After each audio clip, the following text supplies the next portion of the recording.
5 కోట్ల మందిని ఒకే రకంగా సృజించడం అంటే టచ్ చేయగలగడం ఎక్కడ జరిగినది ఒక్క జగన్మోహన్ రెడ్డి గారి విషయంలో ఒక వైఎస్ఆర్ కాంగ్రెస్ పార్టీ పాలనలో మాత్రమే ఇది సాధ్యమైంది. ఎక్కడ లేదు. ప్రతి గడప అత్యంత సామాజికంగానే కాకుండా ఆర్థికంగా రాజకీయంగా అన్ని రకాలుగా చైతన్య రీత్యా కూడా అట్టడుగున ఉన్న దళితులతో పాటు ఆ చైతన్యం పుంజుకోవడానికి రావడానికి దశాబ్దాలు ఇప్పటికీ ఇంకా పూర్తి రాలా. అంటే మేము సమానులుగా ఉండడానికి మాకు హక్కు ఉందని రియలైజ్ కావడానికి కూడా దశాబ్దాలు పట్టింది. Equal opportunities in real sense ఏదైతే బాబాసాహెబ్ అంబేద్కర్ గారు ఆయన ఆ రోజు కలగనడం కాకుండా రాజ్యాంగం రూపంలో కూడా మనకు బహుకరించారు, మన ముందు పెట్టారు, మన చేతికి అందించిపోతే కలలు కనడం అందరం కంటాం. బ్రహ్మాండంగా సమాజం బాగుంటే బాగుంటుంది అనుకోవడంలో ఏమంటారు ఆదర్శప్రాయంగా ఆలోచించే వాళ్ళు ఉంటారు, సంఘ సంస్కర్తలు ఉన్నారు. కానీ వాళ్ళు చేయగలిగింది కొంత చేస్తే రాజకీయంగా అధికారంలోకి వచ్చిన వాళ్ళు కొన్ని అంశాలు మాత్రమే సృజించగలిగారు. అది ఒక్క జగన్మోహన్ రెడ్డి గారు మాత్రమే ఇన్ని దశాబ్దాల తర్వాత రాజ్యాంగం వచ్చిన తర్వాత భారతదేశానికే కాదు ప్రపంచంలో ఏదైనా సరే అసమానతలున్న సొసైటీని ఈక్వాలిటీకి తీసుకురావడానికి ఒక కరదీపికలాగా భారత రాజ్యాంగం అంబేద్కర్ గారు మనకిచ్చింది.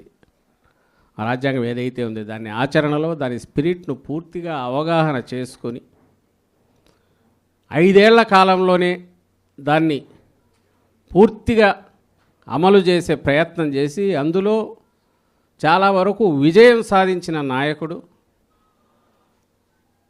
ఎవరంటే జగన్మోహన్ రెడ్డి గారు. ఇందులో డౌట్. ఒక సంస్కర్తలాగానో పూర్తిగా ఆ ఫలితం ఎట్లుంటుందో నాకు అనవసరం. నాకు 5 ఏళ్ళు తీర్పు ఇచ్చారు. ఈ 5 ఏళ్లలో నేను అనుకున్నది పూర్తి చేయాలి, వీలైనంతగా వీళ్ళకు హ్యాండ్ హోల్డింగ్ చేసి పైకి తీసుకొని రావాలి ఈ సెక్షన్స్ను. ఈ పునాదులు వేసినవి వాళ్ళ భవిష్యత్తు వాళ్ళు రాసుకునే రకంగా వీళ్ళకందరికీ అందుబాటులోకి తీసుకొచ్చి అప్పుడే నా జన్మ సఫలమవుతుంది అనుకొని ఆయన చేసిన ఎఫర్ట్స్ అది సిన్సియర్గా నిబద్ధతతో చేసినందుకు నాయకత్వం నాయకులు కింది స్థాయి వరకు అందరూ కూడా దీంట్లో కలిసి రాగలిగారు. ఇది ఎక్కడి నుంచి వచ్చిందంటే బహుశా ఆయన నిబద్ధత నుంచి వచ్చింది. ఆ మొక్కవని దీక్ష దాన్ని ఇది నమ్మిన దానికి ఎక్కడ కాంప్రమైజ్ కాకుండా నిలబడడం వల్ల వచ్చింది. దీనికి తగినట్టు మిగిలిన వారిని మౌలు చేసుకునేందువల్లే ఈరోజు వైఎస్ఆర్ కాంగ్రెస్ పార్టీ అంటే అది ఏ విభాగమైనా సరే ప్రజల పక్షాన్ని నిలబడడంలో మన పక్షపాతం ఏ వైపు ఉంటుంది అంటే పేదల పక్షాన ఉంటుంది అనేది కూడా గుండె మీద చేయి వేసుకొని కాళ్ళు రెగడేసి మరీ చెప్పగలుగుతున్నాం. వేరే వాళ్ళు సంవత్సరం కూడా తిరగకముందే ఎక్కడ బయటికి రాలేని పరిస్థితి వచ్చింది అటువైపు. ఎందుకంటే రావడమే ఒక మోసపూరితమైన ఆలోచనతో.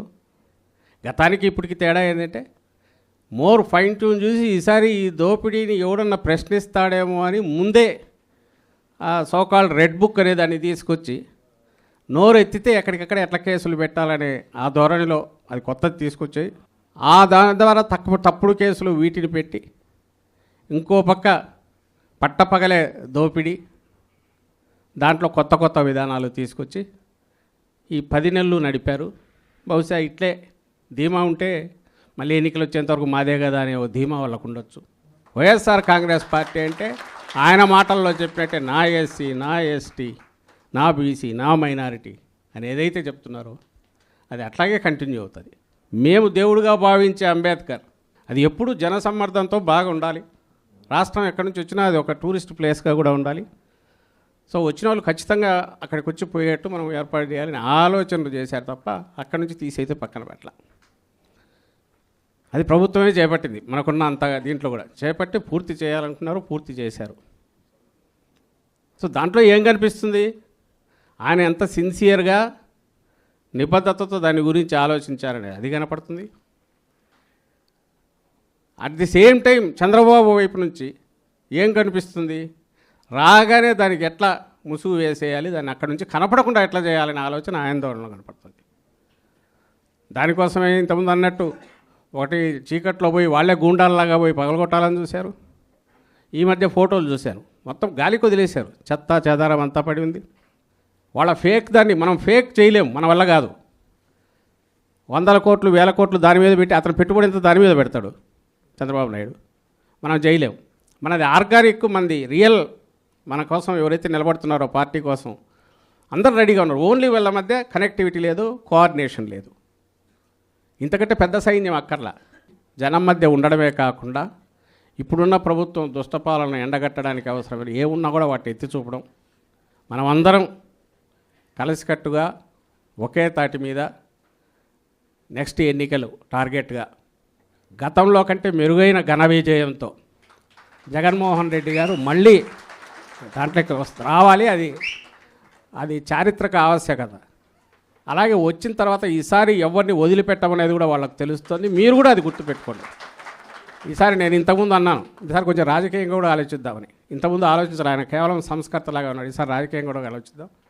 మన వాళ్ళని మనం ప్రొటెక్ట్ చేసుకోవడమే కాదు, మన వాళ్ళని ఇబ్బందిని పెట్టిన వాళ్ళను ఆ ఇబ్బంది ఎట్లుంటుంది అనేది రెండింతలుగా వాళ్ళకు చూపించే కార్యక్రమం కూడా మనం ఖచ్చితంగా చేయాల్సి ఉంటుంది.